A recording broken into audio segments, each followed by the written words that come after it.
Jemaat sekalian, mari kita tundukkan kepala, kita berdoa. Di tengah-tengah ibadah ini ya Tuhan, tiba saatnya kami akan merenungkan sabda-Mu. Roh Kudus yang sudah mewahyukan kitab suci, kiranya menolong kami menangkap pesan firman Tuhan, supaya di dalamnya iman kami dibangunkan, kerohanian kami dikuatkan, dan kami boleh meresponi anugerah Allah yang begitu besar dalam diri kami dengan benar, sehingga anugerah itu tidak sia-sia. Urapi pakai hamba-Mu yang sederhana ini, menjadi berkat bagi setiap jemaat, baik yang dalam ruangan maupun di rumah masing-masing. Siapkan hati kami seperti tanah yang subur, yang siap ditabur oleh benih firman Tuhan, dan benih itu tertanam, bertumbuh bahkan berbuah dengan berlipat kali ganda dalam kehidupan kami. Demi nama Tuhan Yesus, kami siap mendengarkan firman Allah. Haleluya. Amin. Silakan duduk jemaat sekalian yang dikasihi Tuhan. Shalom. Selamat beribadah kepada Tuhan dan terima kasih kepada Gembala Sidang, Bapak Pendeta Randy, dan pada staf Badan Pengurus Jemaat yang telah mengundang saya untuk kita bersama-sama merenungkan firman Tuhan di pagi hari ini. Tadi telah dibacakan dari 1 Korintus pasalnya yang ke-15 ayat 1 sampai 11. Saya tidak akan membacakan semuanya. Saya akan mengulang hanya ayat 10 dan ayat yang ke-11 saja. 1 Korintus 15 ayat 10 dan 11, tetapi karena kasih karunia Allah aku adalah sebagaimana aku sekarang. Dan kasih karunia yang dianugerahkannya kepadaku tidak sia-sia. Sebaliknya aku telah bekerja lebih keras daripada mereka semua. Tetapi bukannya aku, melainkan kasih karunia Allah yang menyertai aku. Sebab itu baik aku maupun mereka, demikianlah kami mengajar dan demikianlah kami menjadi percaya. Sampai sekian jauh pembacaan firman Tuhan. Yang berbahagia adalah orang-orang yang mendengarkan sabda Tuhan, mengerti apa yang dibaca, dan yang lebih penting adalah menerapkannya dalam kehidupan sehari-hari. Saudaraku sekalian yang dikasihi Tuhan, saya memperhatikan tema khotbah yang disusun oleh Gembala Sidang Saudara di GKRI Kelapa Gading ini, saudara sangat-sangat bagus ya. Bila saudara bisa mengikuti, tidak miss maksud saya, mengikuti semuanya, maka saudara akan memiliki pemahaman yang komprehensif tentang manusia sebagai gambar dan rupa Allah. Ya, bagaimana manusia sebagai gambar dan rupa Allah telah jatuh dalam dosa, dan dijelaskan juga tentang manusia baru versus manusia lama, dan kalau boleh diselamatkan itu bukan karena kekuatan gagah tetapi karena anugerah Allah semata-mata. Dan akan menjadi paripurna untuk minggu depan, khotbah minggu depan, yaitu tentang rahasia hidup berkemenangan. Nah, saudaraku sekalian, hari ini secara khusus kita akan berbicara tentang bagaimana meresponi anugerah Allah dengan benar. Nah, saudaraku sekalian yang dikasihi Tuhan, apa itu anugerah? Saudara, anugerah dalam bahasa Yunani pakai kata charis, dan charis itu grace dalam bahasa Inggrisnya adalah pemberian cuma-cuma kepada orang yang tidak pantas terima. Kira-kira sederhananya seperti itu. Nah, kita semua sebenarnya tidak layak menerima keselamatan atau hidup yang kekal karena kita adalah orang yang berdosa, orang yang tidak layak di hadapan Tuhan. Tetapi Tuhan mengaruniakan itu kepada kita bukan karena kemampuan kita, bukan karena jasa kita, tapi karena anugerah Allah semata-mata. Karena kita tidak memenuhi syarat untuk mendapatkan keselamatan itu. Itu terdapat dalam Efesus pasal 2 ayat 8 dan 9 dikatakan, sebab karena kasih karunia kamu diselamatkan oleh iman, itu bukan hasil usahamu, tetapi pemberian Allah. Itu bukan hasil pekerjaanmu, dan jangan ada orang yang memegahkan diri. Saudara, Rasul Paulus itu memahami betul doktrin anugerah ketika ia menghubungkan itu dengan kondisi dirinya. Ya, dalam ayat yang ke-9 dikatakan, karena aku adalah orang yang paling hina dari semua rasul, bahkan tidak layak disebut rasul, sebab aku telah menganiaya jemaat dan seterusnya. Dan itu dalam 1 Timotius 1 ayat 13 dikatakan, aku yang tadinya seorang penghujat dan seorang penganiaya dan seorang ganas, tetapi aku telah dikasihaninya karena semuanya itu telah kulakukan tanpa pengetahuan dan di luar iman. Saudara-saudara, semua itu adalah karakter buruk yang tidak pantas untuk menerima keselamatan. Tetapi toh Tuhan memberikan anugerah kepada Paulus untuk diselamatkan. Saudara, meskipun dosa dan kejahatan kita tidak sama dengan apa yang dilakukan oleh Rasul Paulus, tapi pada dasarnya semua orang adalah orang yang berdosa, orang yang tidak layak di hadapan Tuhan menurut standar firman Tuhan. Saudara, apa bedanya pemberian yang kita terima karena usaha atau hadiah yang kita terima ya karena bukan usaha? Saya berikan analogi begini. Kalau pemain bulu tangkis Indonesia, katakanlah misalnya siapa nama tunggal putra kita yang paling bagus, siapa namanya? Adik, udah ikut bulu tangkis ya? Sini Suka Ginting, ya. Anthony Sini Suka Ginting, main bulu tangkis. Dia berlatih begitu keras, disiplin, pokoknya ikuti apa yang menjadi instruksi pelatih.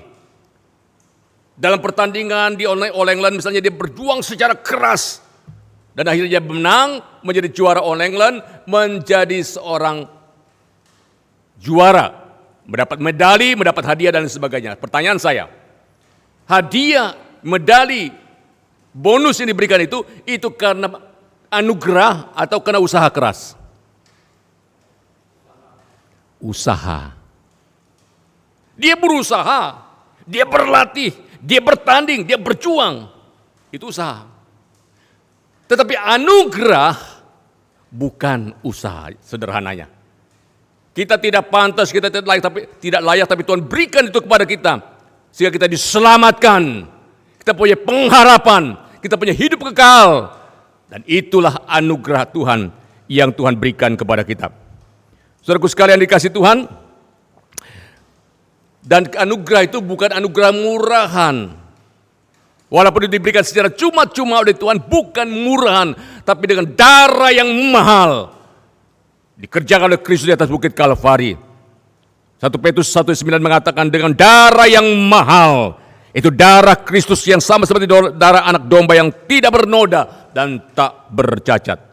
Nah, karena anugerah itu begitu mahal yang telah dibayar oleh Kristus demi keselamatan kita, maka seharusnya kita meresponi anugerah itu dengan benar. Saudara, mari kita melihat ayat yang ke-10.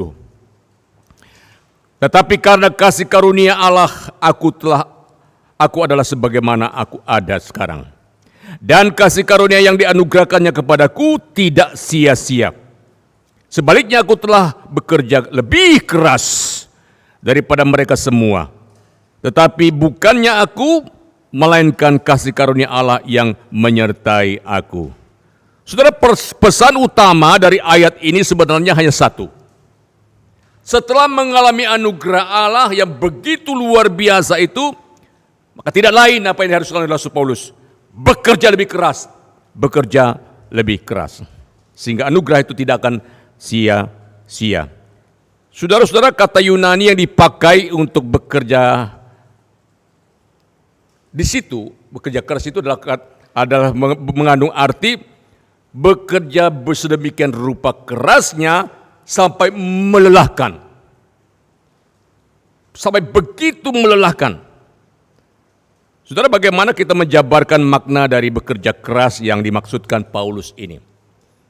Saya mencoba breakdown begini, Bapak Ibu sekalian. Yang pertama-tama, menggunakan waktu secara maksimal selama kita masih hidup. Dalam Efesus pasal 5 ayat 16 Rasul Paulus berkata, pergunakanlah waktu yang ada karena hari-hari ini adalah jahat. Saudara, kata pergunakan waktu di situ memakai kata bahasa Yunani yang berarti menebus. Ya. Redeem your time. Tebuslah waktumu itu. Saudara, kalau kita menebus barang, nggak mungkin menebus barang-barang yang nggak berharga.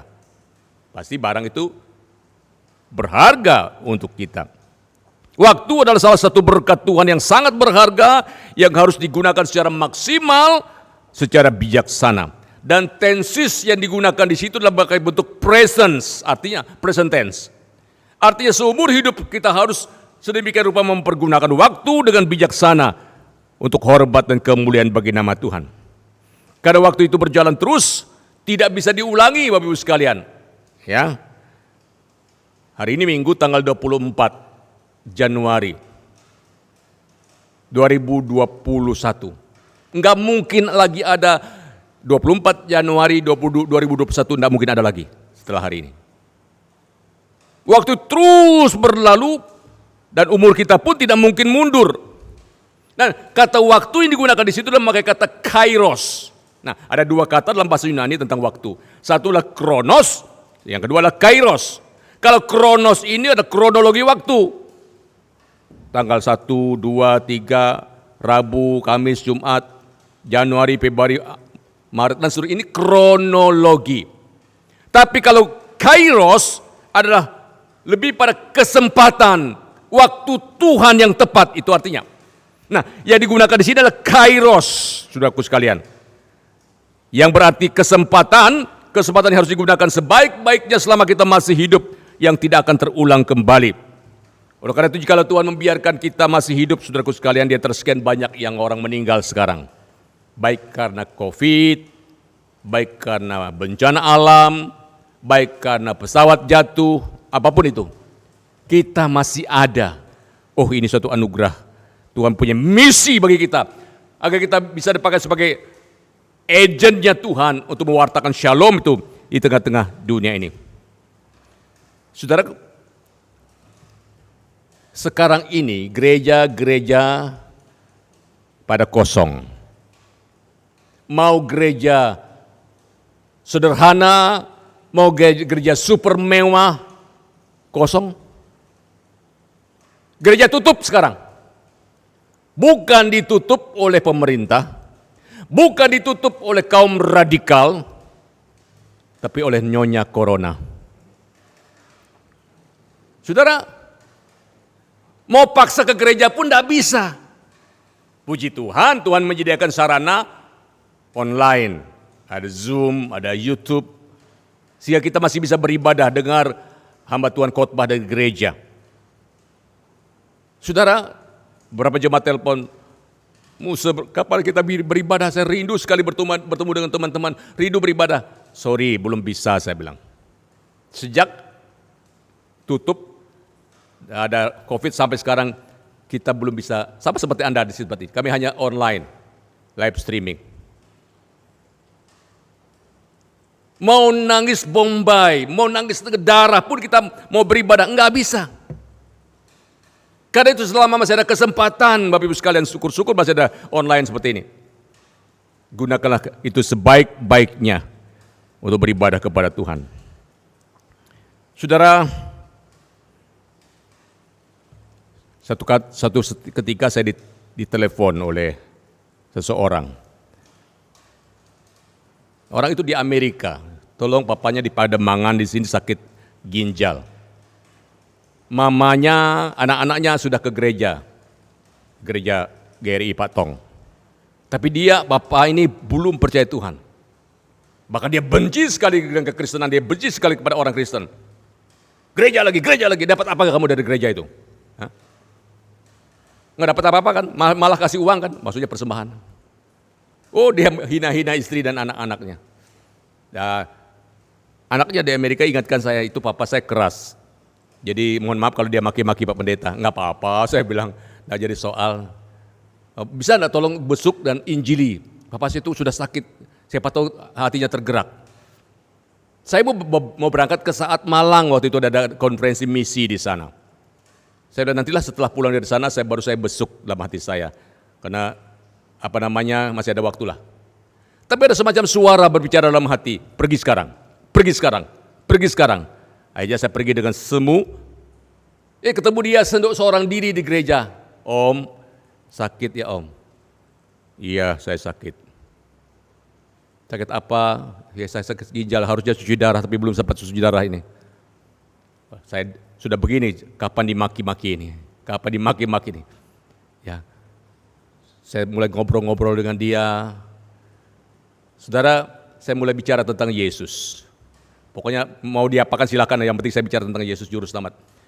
Mulai dari kita semua adalah orang berdosa yang tidak layak, yang butuh juru selamat. Ya, ada kabar baiknya kalau kita terima Yesus, dosa diampuni, jiwa diselamatkan. Om mau terima Yesus tidak?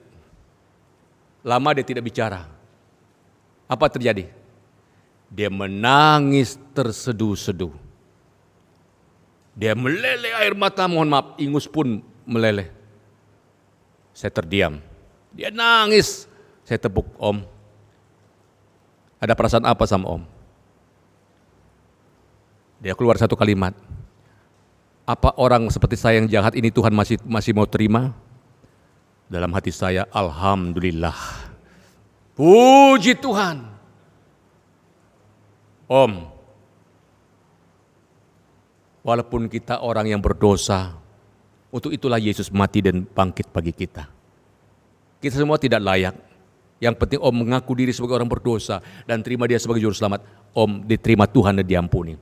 Dengan bahasa yang sederhana saya sampaikan kepada dia. Apakah Om mau terima Tuhan Yesus? Mau, saya mau terima Tuhan Yesus. Puji Tuhan. Saya tumpang tangan, saya doakan doa pengakuan dosa, doa menerima Tuhan Yesus. Setelah dia itu saya lihat dia mulai lega. Ya. Doakan saya akan mau ke rumah sakit mau cuci darah. Iya, saya akan doakan. Tapi Om yakin ya, Om sudah diampuni, Om sudah diselamatkan. Iya, saya yakin, saya sudah percaya Tuhan Yesus. Pulang ke rumah, saya berangkat ke Malang. Waktu tiba di kampus saat saya terima telepon dari keluarga, Bapak ini sudah meninggal dunia. Andai kata saya tunda-tunda pelayanan itu, maka akan kehilangan satu jiwa. Tidak akan terulang kembali. Gak perlu kepekaan dalam diri kita masing-masing. Tidak selalu demikian saya Bapak Ibu sekalian. Saya selalu banyak yang lalai juga. Itu salah satu contoh. Kesempatan itu akan berlalu kalau tidak petik, tidak ambil. Di satu gereja di Makassar diumumkan oleh gereja. Gereja membutuhkan whiteboard, papan tulis putih buat gembala mengajar kata kesasi. Sederhana kan kebutuhannya? Siapa yang mau mempersembahkan whiteboard, tolong hubungi majelis. Ada seorang anak Tuhan yang sederhana. Saya ini tidak bisa sumbang banyak-banyak, tetapi kalau cuman papan tulis putih bisa lah, dia bilang. Dia sudah bertekad kasih papan tulis putih. Ya, satu minggu berlalu, minggu depan dia datang ke mana majelis. Saya dengar minggu lalu majelis umumkan gereja membutuhkan papan tulis putih. Nah itu bagian saya akan sumbang satu. Majelis mengatakan apa? Mohon maaf Pak. Waktu pengumuman disampaikan satu orang langsung sumbang, Bapak tunggu 1 minggu. Waktu tidak bisa terulang, kesempatan tidak bisa diulang kembali. Karena ketika kesempatan Tuhan berikan kepada kita, gunakan waktu baik-baik untuk Tuhan. Pepatah mengatakan orang bodoh membuang kesempatan. Orang biasa menunggu kesempatan. Tapi orang bijak menggunakan setiap kesempatan kalau perlu menciptakan kesempatan untuk berbuat sesuatu yang bernilai kekal di hadapan Tuhan. Gunakan waktu. Yang kedua, mengerahkan semua sumber daya. Saudara, untuk bekerja lebih keras berarti Paulus itu mengerahkan sumber daya baik dirinya maupun orang lain.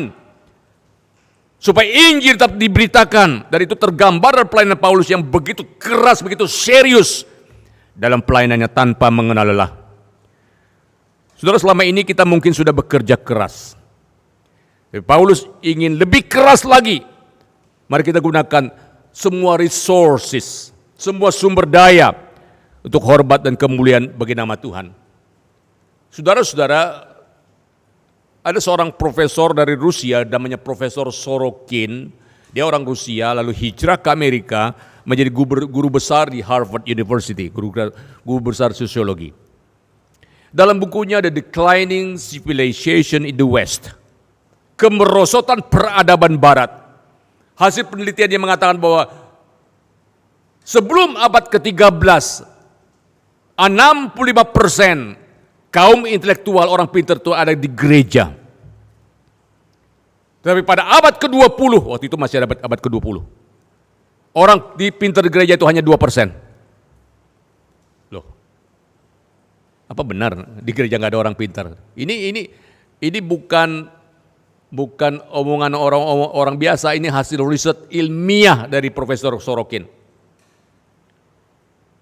Jadi punya akurasi yang tinggi dan ada otoritasnya. Benar pada di gerejanya 2% orang pintar. Sebenarnya di gereja banyak orang pintar sebetulnya. Tetapi orang yang pintar nyanyi tidak nyanyi di gereja. Orang yang pintar main musik tidak main musik di gereja. Orang yang pintar organisasi tidak membenahi organisasi gereja. Orang yang tahu IT tidak mendukung IT itu pelayanan. Maka pantesan orang pintar di gereja punya 2%. Kalau Tuhan berikan kemampuan, bakat dan talenta kepada kita, gunakanlah itu untuk kehormatan kemuliaan bagi nama Tuhan. Kerahkan semua sumber daya yang kita miliki untuk pekerjaan Tuhan. Yang ketiga, berusaha memberikan yang terbaik, itu mentalitas Paulus dan harusnya orang Kristen juga seperti itu.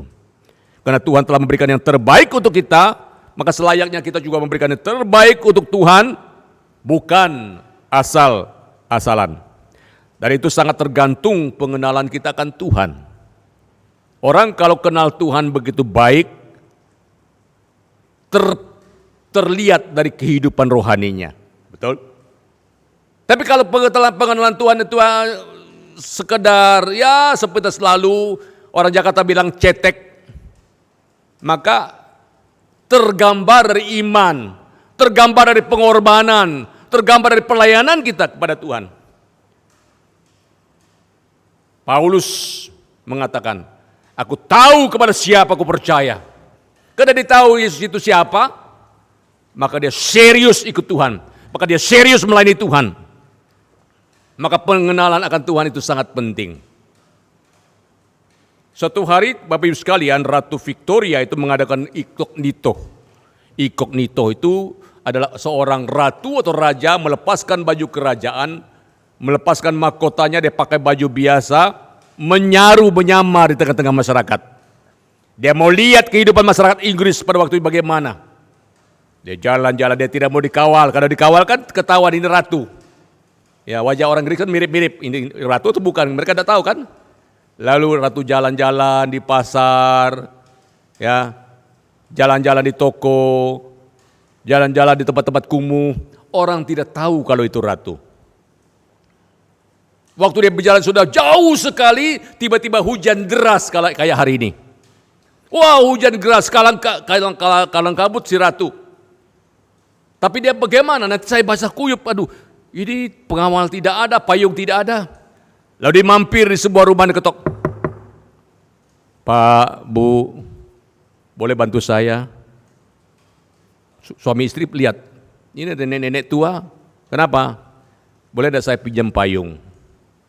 Saya kehujanan, besok saya janji kembalikan. Suami istri saling pandang, kasih enggak? Ada payung yang bagus di dekat ruang tamu, mahal lagi. Oh, jangan yang itu. Ntar kalau enggak kembali gimana? Ada yang butut-butut di dapur, tuh kasih itu aja. Enggak kembali juga enggak apa-apa. Kasihlah payung butut untuk nenek tua ini. Wah, dia senang lumayan, tidak basah kuyup. Sampai di sana Buckingham, pasukan. Ketakutan mereka, takut terjadi apa-apa dengan ratu. Besok paginya dia kembalikan payung itu dengan pasukan berkuda. Dengan satu catatan, terima kasih. Anda adalah rakyat saya yang paling baik. Ketika saya kesusahan, Anda membantu saya meminjamkan payung sehingga saya tidak kehujanan. Sesuai janji saya kembalikan payung saudara, tertanda Ratu Victoria. Suami istri ini kaget bukan kepalang. Masa yang kemarin itu ratu? Kenapa kita tidak kasih payung yang paling bagus? Bukan hanya kasih payung, kita kawal dia pulang. Itu kesempatan satu-satunya. Kamu sih, bertengkarlah suami istri ini. Kenapa? Mereka tidak tahu kalau itu ratu. Kalau kita tidak kenal siapa Yesus yang kita sembah, pantesan iman kita biasa-biasa. Ya mau ibadah enggak. Mau kasih persembahan, kasih enggak. Tapi kalau kita tahu Dia adalah juru selamat satu-satunya yang berkorban di kayu salib, yang bangkit pada hari ketiga, dalam tangannya terjamin keselamatan kita. Oh, kita akan serius ikut Dia, kita akan sungguh-sungguh berikan yang terbaik bagi Dia. Supaya seperti nyanyi tadi, saya melihat ini pengaturan lagu segala macam ini begitu bagus hari ini. Cocok dengan khotbahnya, cocok dengan firman Tuhan disampaikan. Berikan yang terbaik. Kalau boleh nanti setelah khotbah nyanyi sebentar lagu itu yang lagi tadi ya. Saya suka itu lagu. Saudara, lagu yang sebelumnya terakhir tadi. Nah, saudaraku sekalian dikasih Tuhan Yesus Kristus, jikalau kita meresponi anugerah Tuhan, berikanlah pada yang Tuhan berikan kepada kita, maka seharusnya kita tidak sia-siakan anugerah itu dan kita memberikan yang terbaik bagi Tuhan. Kita bukan hanya menghargai anugerah itu, mengapresiasi anugerah itu yang Tuhan berikan, tetapi kita menjadi saluran anugerah itu kepada orang lain, supaya orang lain pun menikmatinya. Nah, muara dari semua respons yang benar dengan kerja keras adalah apa? Memberitakan keselamatan, memberitakan Injil kepada kepada sebanyak mungkin orang. Saudara, menurut statistik, data kelahiran di seluruh dunia itu satu hari bayi itu lahir 490.000 bayi. Di seluruh dunia sekarang ini. Orang yang meninggal tiap hari di seluruh dunia itu 250.000 orang. Rata-rata harapan hidup menurut WHO itu 67 tahun. Ya 67 tahun rata-rata harapan hidup. Anda yang 66 sekarang nggak usah stres lah. Ya, nggak berarti tahun depan akan game nggak juga. Itu kan namanya rata-rata. Ada yang 90, ada yang 60, gitu. Jadi ya tenang-tenang sajalah begitu ya. Saudara, ada jemaat saya itu kena COVID, umur 86, jantung dan diabetes. Sembuh sekarang. Tapi ada anak-anak muda yang kena COVID meninggal. Kita tidak tahu. Itu rahasia Tuhan. Ya, ilmuwan pun masih bergumul. Ya, tidak bisa membuat jawaban yang pasti. Nah, di antara 250.000 orang yang meninggal dunia tiap hari, saudaraku sekalian, berapa banyak di antara mereka yang sudah mengenal Kristus? Berapa banyak mereka sudah menerima keselamatan hidup kekal dalam diri mereka? Saudara, mari kita lebih giat lagi agar banyak orang mendengar Injil dan diselamatkan. Saudara, kalau kita masih disisakan Tuhan dari bencana apapun, dari COVID, Tuhan punya misi untuk kita, untuk meresponi anugerah Tuhan, bekerja keras dan mengabarkan itu kepada orang lain yang belum diselamatkan. Mari kita nyanyikan lagu tadi, lagu apa itu? Yang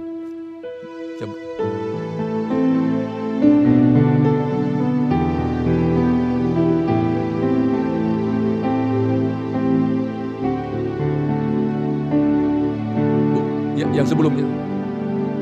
Ya. Ya,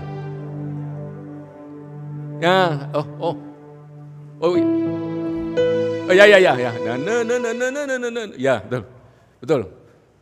Oke, kita nyanyi sama-sama ya.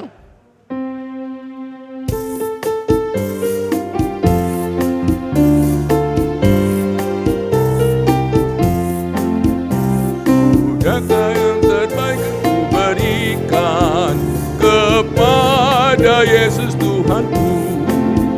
Besar pengorbanannya di Kalvari, diharapkan terbaik bagiku. Betapa indahnya negeri dan ku membanggakan terbelenggu. Sudahkah yang terbaik yang ku berikan kepada Yesus Tuhanku? Lanjut.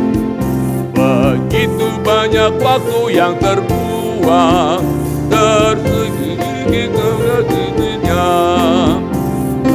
Apa kurang kasihku pada Yesus, mungkinkah kau lanjutkan hatinya? Berapa banyak tak dicari, dan ku lepaskan yang terbelenggu. Sudahkah yang terbaik yang ku berikan kepada Yesus Tuhanku? Bait ketiga. Begitu banyak sedikit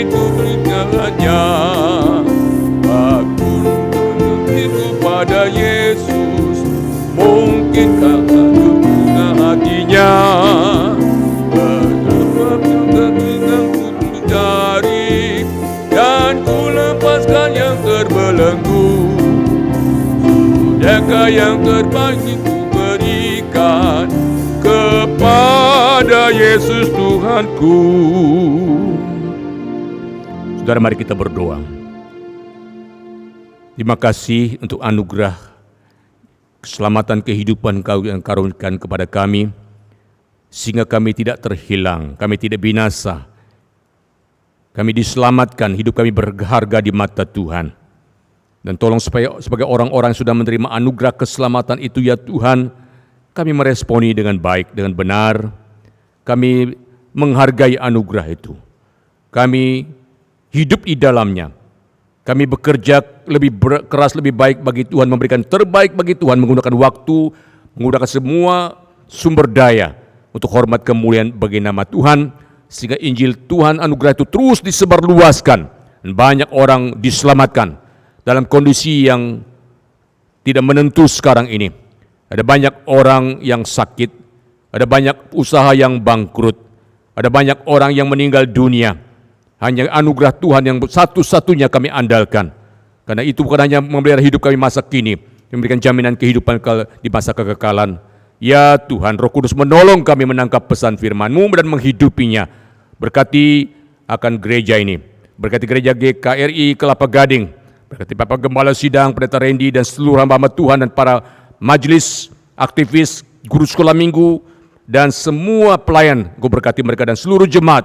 Pelihara iman mereka. Terus berkobar-kobar bagi Tuhan. Meresponi anugerah Tuhan. Terpuji nama-Mu. Kami mengucap syukur untuk firman-Mu demi nama Tuhan Yesus penebus dan Juru Selamat kami yang hidup kami berdoa. Haleluya. Amin.